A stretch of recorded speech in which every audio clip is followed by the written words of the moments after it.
চিকিৎসকদের নিরাপত্তায় এবার হাসপাতালে 10 জন করে আনসার মোতায়েনের সিদ্ধান্ত নিয়েছে সরকার।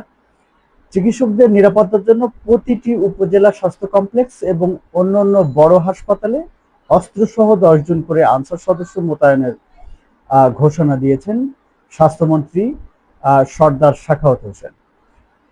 আপনারা জানেন যে সম্প্রতি সময়ে কয়েকটি হাসপাতালে চিকিৎসকদের উপরে হামলার ঘটনায় যে ঘটেছে, সেই ঘটনার প্রেক্ষিতে এই সিদ্ধান্ত নেওয়া হয়েছে বলে জানা গেছে।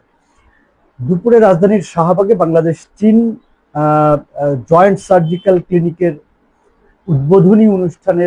উদ্বোধনের একটি সমঝোতা স্মারক স্বাক্ষরিত হয়েছে এবং এই অনুষ্ঠান শেষে সাংবাদিকদের প্রশ্নের জবাবে স্বাস্থ্যমন্ত্রী এই ঘোষণার কথা বলেন।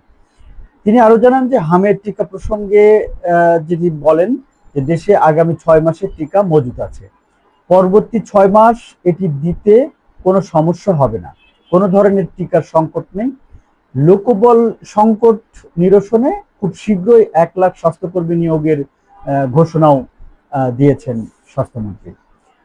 সব মিলে এটি খুবই ভালো একটি সিদ্ধান্ত। বিশেষ করে সাম্প্রতিক সময়ে চিকিৎসকদের উপরে যে হামলার ঘটনাগুলো ঘটেছে, সেই হামলার পরিপ্রেক্ষিতে যে নিরাপত্তা ব্যবস্থা নেওয়া হচ্ছে, এটি খুবই গুরুত্বপূর্ণ একটি বিষয়। সুপ্রিয় দর্শক মণ্ডলী, আপনারা যদি এই বিষয়ে আপনার কি অভিমত, এই বিষয়ে যদি আপনার কোনো অভিমত থাকে অবশ্যই কমেন্টস অপশনে জানাবেন। ভালো থাকুন, সুস্থ থাকুন, নিরাপদে থাকুন, আমাদের সঙ্গে থাকুন।